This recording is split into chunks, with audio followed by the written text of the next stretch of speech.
এখন দাঁড়িয়ে আছি বোলপুর মহকুমা আদালতে, কারণ এখানে লাভপুরের সহসভাপতি মান্নান আলী আজকে ওনাকে কোর্টে পেশ করা হবে এবং প্রিজন ভ্যান থেকে তাকে নামানোর একটা ব্যবস্থা চলছে।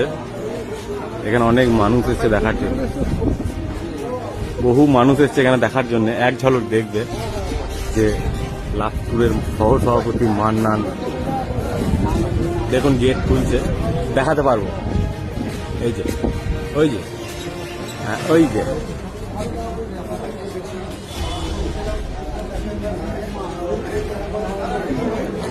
ওই যে নামানো হচ্ছে।